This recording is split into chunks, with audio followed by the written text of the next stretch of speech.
Hello to all my viewers, this is Magicalamazing, and today's video is going to be on how I went about making my cardboard Glock. The first step was to sketch a scale drawing of the pistol and transfer it over to a piece of cardboard. I did this the same way that I did it with my BAR. Here you can see my drawing compared to the first Glock that I made. I cut out the two pieces that will become the side panels of the main part of the lower receiver, and then I cut out a strip that I will use to glue them together. I attached the strip to one of the side panels of the lower receiver, and here you can see me attaching the remaining side to the strip. As I do, I'm careful to make sure the entire thing attaches properly. I went ahead and connected the front part of the panels of the lower receiver, being sure that there is a hole for where the magazine will be and at the front. I pencil in on both sides of the lower receiver where the slot for the disassembly switch will be. I removed the corrugation from these slots, but am careful to leave the back layer of cardboard intact. I then cut out single layers of cardboard that will fit within these to sharpen the appearance and make them stronger. Next was the disassembly switches themselves, which are just little pieces of cardboard that I'm going to glue in those grooves. Next came work on the front part of the lower receiver. I cut out a strip of cardboard and bent it into a slightly curved U shape, which will fit onto the front of the lower receiver like this. I then began work on the slide, which is pretty simply a strip of cardboard cut into a pretty sharp half square. Here I'm testing the length to make sure it fits correctly, and you can see that I've already stenciled out where the ejection port will be. Here I've cut out where the ejection port is going to be, and I braced the front part of the slide. This is going to help hold the slide in its shape while I test and fit the barrel. The barrel should be long enough to start just behind the ejection port and extend a little bit past the end of the slide. I put shims of cardboard inside the front part of the slide so that the barrel will fit and be centered. I've inserted the barrel to make absolutely sure that the length is correct. And I then cut out a small hole in a thin sheet of cardboard which will go in the front, cover that corrugation, and allow just the barrel through.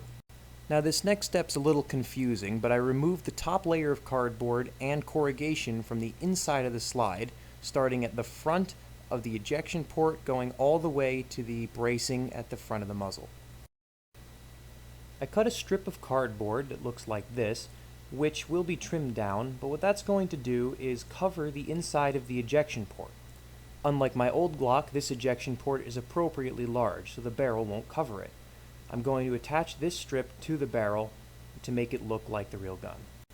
Here I hold the strip and barrel together and make sure that the strip can go far enough forward with it attached to the barrel to clear the ejection port completely. The next logical step is going to be to attach that strip to the barrel. And here I've done that. I fitted the strip and trimmed it down so it would not go below the bottom of the slide. Once again, I insert the barrel and test to make sure that everything's working properly, that the strip will cover the entire ejection port and clear the entire ejection port when you whack the slide.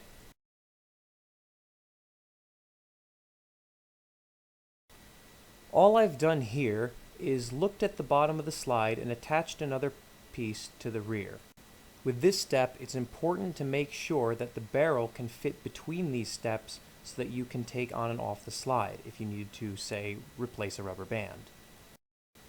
Here you can see me testing mine, making sure that it fits correctly, and it does. I then turn my attention to the lower receiver once again and insert a long, thin paper tube into the front. I had cut a U shape in the front of the receiver and taken that piece and drilled a hole in it. That piece will ride along that paper tube as if the tube was the recoil spring guide rod on the real gun. This is going to be how you would attach the slide. The next step is rather simple. I just attached that little piece to the front of the slide and cut down what will be the recoil spring guide rod, I suppose, so that it only protrudes a small amount past the front of the slide. I then attached a piece of cardboard to the barrel, which will be what attaches the barrel to the lower receiver. I fitted this piece and trimmed it until it just barely protruded past the bottom of the slide when the barrel was inserted. I then layered cardboard to make a piece that looks like this. It may not be immediately apparent what this piece is for, so I'll show you on my other Glock. When I remove the slide, you can see the piece right there.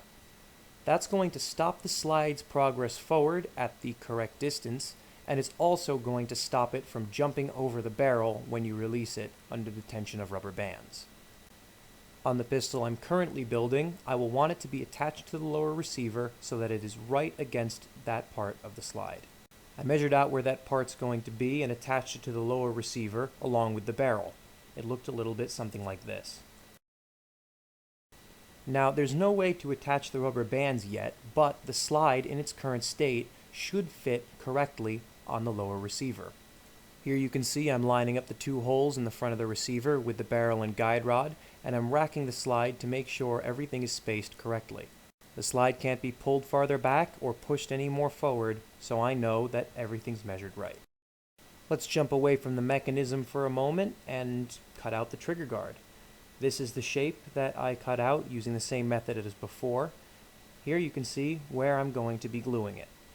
When attaching something like this, it's important to check on it from all angles to make sure it's aligned properly and that all of the joints are fixed. Next, I cut out the shape of the trigger and glued it onto the lower receiver inside the trigger guard, careful to make sure it's aligned as well. Next, I did what I did with my other Glock, and in the shape of the grip texture, I cut off the top layer of cardboard to expose the corrugation. Moving back to the slide, in the rear part, I attached a pin. This is going to be where I'm going to attach the rubber bands on the slide. It's important to make this strong because this is going to be a pretty stressed part working against the rubber bands. Next, I'm just going to test to see if the whole thing works. So I'm going to attach the slide by looping the rubber bands underneath the barrel, lining up the holes in the slide with the barrel and the recoil spring guide rod, and pulling back and letting go. That hook we made earlier on the lower receiver should be grabbing the rear of the slide, keeping it in its position. Making the magazine was pretty straightforward as I just cut out the side panels and a strip to connect them. Here's the main body of the magazine, pretty simple. And to add the foot at the bottom, all I'm going to do is take a couple pieces like this and glue it on.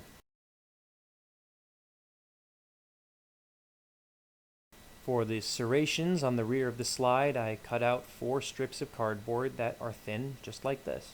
On the opposite side of the slide from the serrations, here's this fire selector.